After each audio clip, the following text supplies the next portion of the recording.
नमस्कार दोस्तों, स्वागत है आपका आज के मुख्य समाचारों की वीडियो में। जी हां दोस्तों, यहां पर आपको देखने को मिलेगी सुबह से लेकर शाम तक की सारी के सारी बड़ी खबरें मुख्य समाचार ब्रेकिंग न्यूज़ अपडेट के रूप में।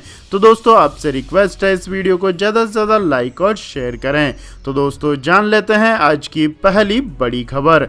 चुनाव से ठीक 14 दिन पहले बंगाल जाएंगे राकेश टिकैत, महापंचायत को करेंगे संबोधित। जी हाँ दोस्तों, नए कृषि कानूनों के खिलाफ दिल्ली की सीमाओं पर बैठे किसान आंदोलन को तेज करने के लिए रणनीति बना रहे हैं। इसी बीच संयुक्त किसान मोर्चा के नेता राकेश टिकैत ने विधानसभा चुनाव से पहले पश्चिम बंगाल का दौरा करने की घोषणा की है। टिकैत ने कहा है कि वे चुनाव से सिर्फ 14 दिन पहले यानी 13 मार्च को बंगाल जाएंगे और वहां आयोजित एक महापंचायत में शामिल होंगे। संयुक्त किसान मोर्चा ने हाल ही में घोषणा की थी कि वह चुनाव वाले राज्यों के लोगों से किसान विरोधी और गरीब विरोधी नीतियों के खिलाफ बीजेपी को सबक सिखाने की अपील करेगी।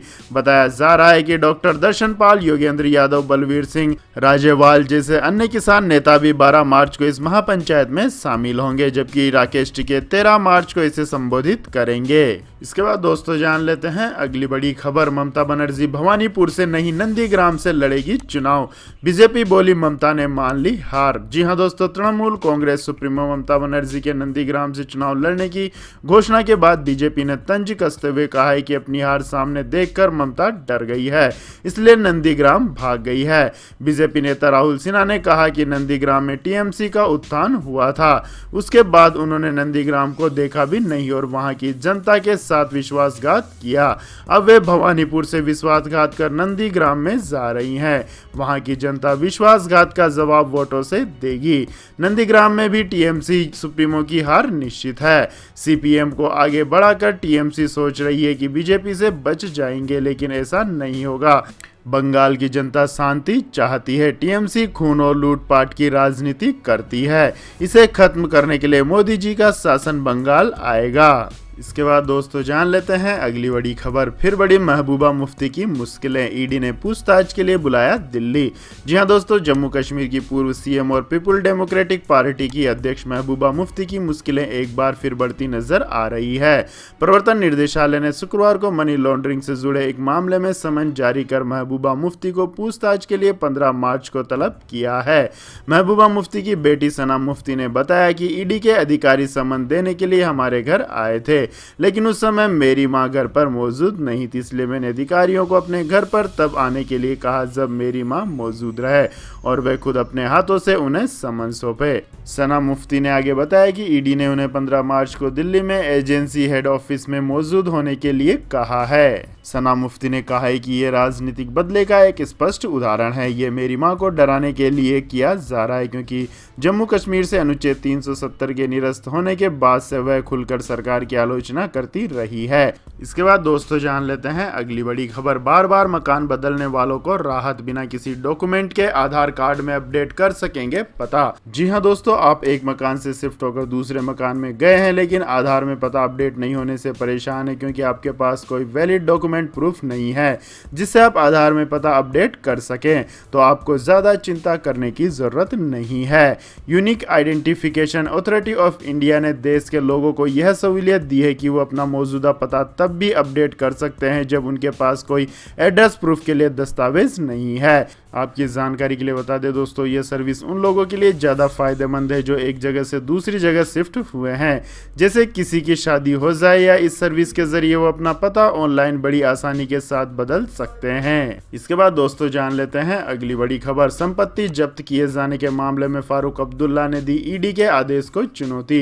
जी हां दोस्तों, नेशनल कॉन्फ्रेंस के अध्यक्ष और जम्मू कश्मीर के पूर्व मुख्यमंत्री फारूक अब्दुल्ला ने प्रवर्तन निर्देशालय के उस आदेश को चुनौती दी है जिसमें करीब 12 करोड़ रुपए मूल्य की उनकी रिहायशी और वाणिज्यिक संपत्ति को जब्त किया गया है। पार्टी सांसद हनैन मसूदी ने कहा है कि ईडी के आदेश को चुनौती देने वाली याचिका जम्मू कश्मीर उच्च न्यायालय में दायर की गई है। ईडी ने फारूक अब्दुल्ला की दिसंबर में कश्मीर और जम्मू में 11.86 करोड़ रुपए की संपत्ति जब्त की थी और आरोप लगाया था कि जब्त संपत्ति जम्मू कश्मीर क्रिकेट एसोसिएशन से जुड़े घोटाले में अपराध से अर्जित की गई है। मसूदी ने कहा कि ईडी ने जो संपत्ति जब्त की है वो या तो पैतृक थी या कथित अपराध होने से पहले ली गई है। इसके बाद दोस्तों जान लेते हैं अगली बड़ी खबर। आर्मी की बर्बर कार्रवाई से नाराज म्यांमार के 19 पुलिस ऑफिसर्स पहुंचे इंडिया। जी हां दोस्तों, म्यांमार में तख्ता पलट करने वाली सेना के खूनी खेल से पुलिस भी नाखुश है। कई पुलिस कर्मियों को लगता है कि वह अपने लोगों पर गोली चलाना गलत है, लेकिन उसके पास आदेश मानने के अलावा कोई विकल्प नहीं है। यही वजह है कि कम से कम 19 पुलिसकर्मी चुपचाप तरीके से भारत पहुंच गए ताकि उन्हें सेना के आदेश पर अमल करने के लिए मजबूर ना होना पड़े। और ये पुलिसकर्मी पूर्वोत्तर से लगी सीमाओं से भारत में दाखिल हुए हैं और कुछ वक्त के लिए शरण चाहते हैं।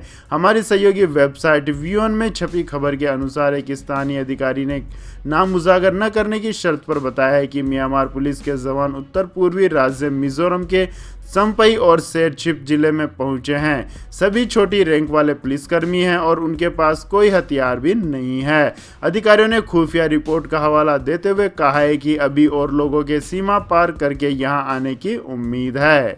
इसके बाद दोस्तों जान लेते हैं अगली बड़ी खबर। अनुराग कश्यप तापसी पन्नू के सपोर्ट में उतरी शिवसेना। सामना में लिखा सरकार के खिलाफ बोलने की मिली सजा। जी हां दोस्तों, शिवसेना ने अपने मुखपत्र सामना में बॉलीवुड एक्ट्रेस तापसी पन्नू और निर्माता निर्देशक अनुराग कश्यप का समर्थन किया है। सामना में लिखा गया है कि मोदी सरकार के खिलाफ बोलने वाले कलाकार और सिने जगत के निर्माता निर्देशकों पर इनकम टैक्स के छापे पड़ने लगेंगे। इनमें तापसी पन्नू, अनुराग कश्यप, विकास बहल और वितरक मधु मोटाना का भी नाम प्रमुख है। इसके बाद दोस्तों जान लेते हैं अगली बड़ी खबर। कोरोना वायरस ने फिर खुद को किया म्यूटेंट। इंग्लैंड में 16 लोग नए स्ट्रेन से हुए संक्रमित। जी हां दोस्तों, कोरोना वायरस लगातार अपना स्वरूप बदल रहा है। हर बार वो पिछली बार से ज़्यादा खतरनाक होता जा रहा है। इंग्लैंड में एक बार फिर से कोरोना वायरस ने खुद को म्यूटेंट किया है और कोरोना के नए स्ट्रेन से 16 लोग संक्रमित हो गए हैं। किसी वायरस के म्यूटेंट होने का मतलब है उस वायरस के जेनेटिक मटेरियल में बदलाव होना।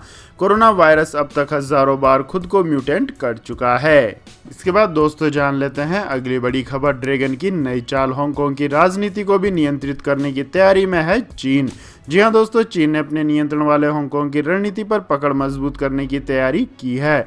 इस कड़ी में चीन समर्थित समिति हांगकांग की विधायिका के कुछ सदस्यों का चुनाव भी करेगी। यह समिति हांगकांग के नेताओं का चयन करती है। हांगकांग की चुनाव व्यवस्था में सुधार की आड़ में चीन यहां की राजनीति को नियंत्रित करने की फिराक में है।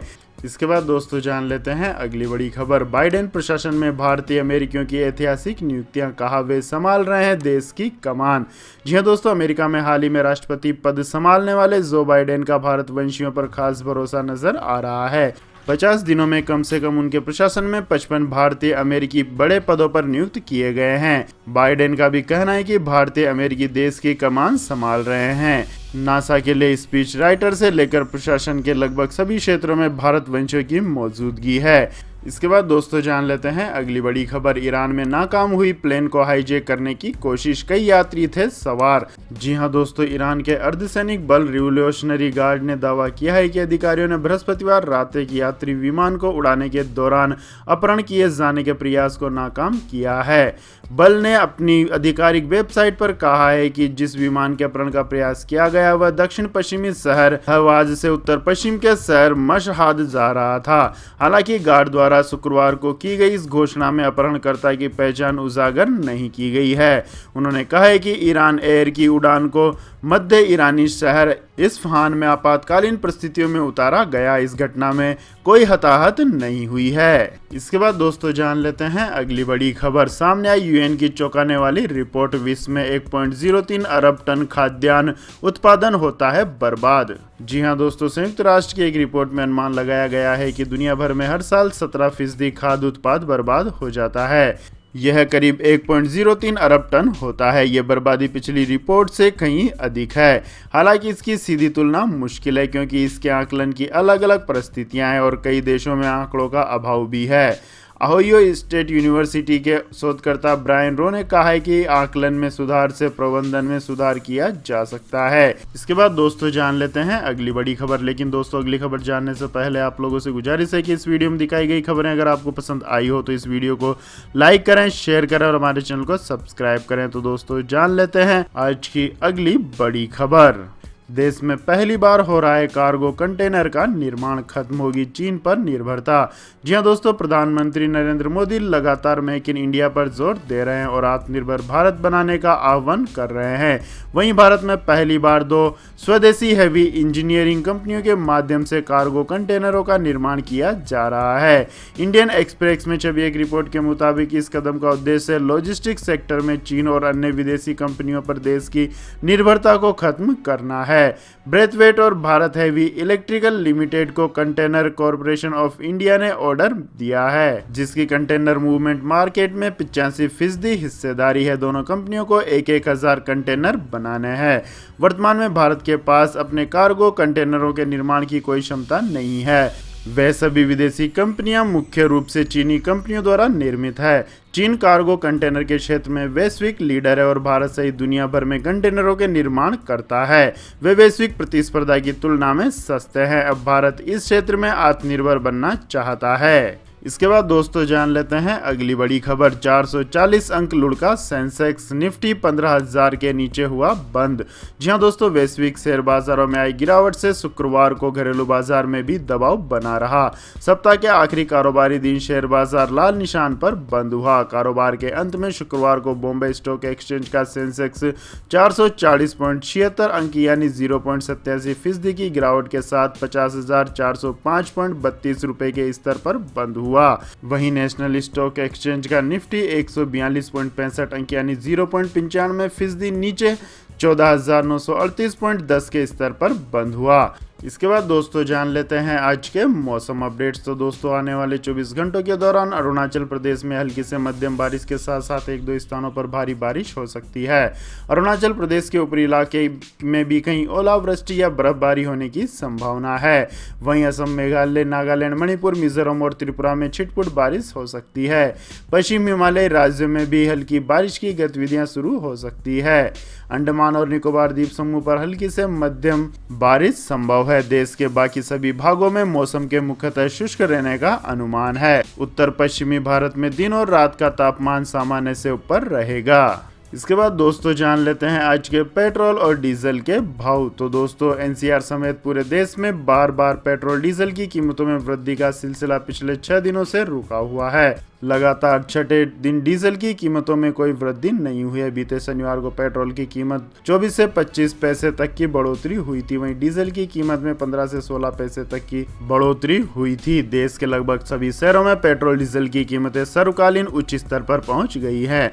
देश के कई शहरों में पेट्रोल 100 रुपए प्रति लीटर के दाम से ऊपर चला गया है। देश के सभी बड़े शहरों में पेट्रोल 90 रुपए प्रति लीटर के पार पहुंच चुका है। पेट्रोल डीजल की कीमत में बढ़ोतरी के बाद दिल्ली में पेट्रोल की कीमत 91 रुपए 17 पैसे प्रति लीटर तो डीजल की कीमत 81 रुपए 47 पैसे प्रति लीटर पर बिक रहा है।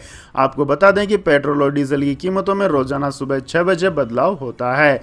नई दरें सुबह 6 बजे से लागू हो जाती हैं। इसके बाद दोस्तों जान लेते हैं आज के सोने और चांदी के भाव। तो दोस्तों सोना एवं चांदी के दामों में शुक्रवार को भारी गिरावट दर्ज की गई। एचडीएफसी सिक्योरिटीज के मुताबिक राष्ट्रीय राजधानी में सोने के मूल्य में 522 रुपए प्रति 10 ग्राम की टूट दर्ज की गई है, जिससे दिल्ली में सोने का भाव घटकर 43,887 रुपए प्रति 10 ग्राम के स्तर पर आ गया है।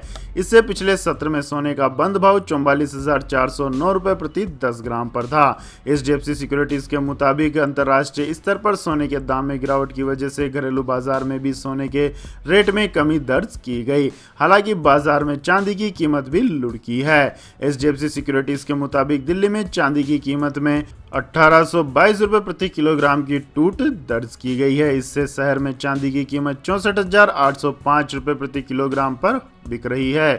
इससे पिछले सत्र में चांदी की कीमत 67,627 रुपए प्रति किलोग्राम थी। इसके बाद दोस्तों जान लेते हैं अगली बड़ी खबर। एमजी मोटर की पहल, महिलाओं के लिए लाई है खास प्रोग्राम।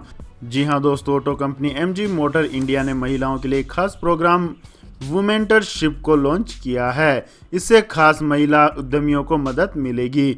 ऑटोमेकर ने इकोसिस्टम बनाने के लिए मेंटरशिप अप्रोच बनाई है, जिसमें महिलाओं को ट्रेनिंग, अपलिफ्ट और सपोर्ट किया जाएगा। एमजी ने 5 सोशल महिला उद्यमियों का चयन किया है, जिन्होंने पहले ही समाज के वंचित तबके को समृद्ध करने व अधिक महिलाओं के उत्थान के लिए पहल की हो। इसके बाद दोस्तों जान लेते हैं अगली बड़ी खबर। सरकार ने फ्रंट एयरबैग जरूरी करने को दी मंजूरी, 1 अप्रैल से कार होगी और सेफ। जी हाँ दोस्तों, देश में अब कारों में फ्रंट सीटों के लिए एयरबैग 1 अप्रैल से जरूरी हो गया है। सरकार ने परिवहन मंत्रालय के प्रस्ताव को मंजूरी दे दी है। अब कंपनियों को नई कारों में 1 अप्रैल से फ्रंट सीट के लिए एयरबैग जरूरी तौर पर लगाने होंगे। भारत सरकार कार में फ्रंट एयरबैग को जरूरी बनाने पर काफी समय से काम कर रही थी। परिवहन मंत्रालय ने कानून मंत्रालय के ऐसे एक प्रस्ताव भेजा जो एक मंजूर हो गया है। इसके बाद दोस्तों जान लेते हैं अगली बड़ी खबर। सऊदी अरब के इस फैसले ने बढ़ा दी टेंशन, अप्रैल तक सस्ता नहीं होगा पेट्रोल। जी हां दोस्तों, खनिज तेल का उत्पादन एवं निर्यात करने वाले देशों के गुट ओपेक और उसके सहयोगी देशों ने तेल उत्पादन में कटौती के अपने अपने वर्तमान स्तर को करीब करीब बनाए रखने का गुरुवार को फैसला किया है। इस फैसले से वायदा बाजार में कच्चे तेल में उछाल दिखेगा। उनका यह निर्णय ऐसे समय आया है जबकि कोरोना वायरस के नए स्ट्रेन के संक्रमण के चलते आर्थिक गतिविधियां कमजोर बने रहने की चिंता बरकरार है। सऊदी अरब की अगुवाई में ओपेक देशों और रूस के नेतृत्व में ओपेक के सहयोगी तेल उत्पादक देशों की ऑनलाइन बैठक में तेल उत्पादन में कटौती की वर्तमान सहमति को बनाए रखा गया है। इसमें महत्वपूर्ण बात यह है कि दुनिया का सबसे बड़ा तेल उत्पादक सऊदी अरब रोजाना 10 लाख बैरल की कटौती कम से कम अप्रैल तक जारी रहेगी। इसके बाद दोस्तों जान लेते हैं अगली बड़ी खबर। व्हाट्सएप का नया फीचर, अब लैपटॉप कंप्यूटर से कर सकेंगे वॉइस और ऑडियो कॉल। जी हां दोस्तों, व्हाट्सएप ने यूजर की सुविधा के लिए अपने नए अपडेट में कई खास फीचर्स को शामिल किया है। व्हाट्सएप ने गुरुवार को कहा है कि उसने अपने डेस्कटॉप ऐप पर वॉइस और वीडियो कॉल की शुरुआत की है। इस कदम से यूजर्स अपने लैपटॉप या डेस्कटॉप पीसी के जरिए कॉल कर सकेंगे। इसके अलावा iOS के लिए वॉइस एनिमेशन, वॉइस मैसेज के लिए रिसिप्ट इनेबल या डिसेबल करने की सुविधा के साथ साथ इंस्टाग्राम की तरह अपने आप डिलीट होने वाले मैसेज या इमेज भी शामिल है।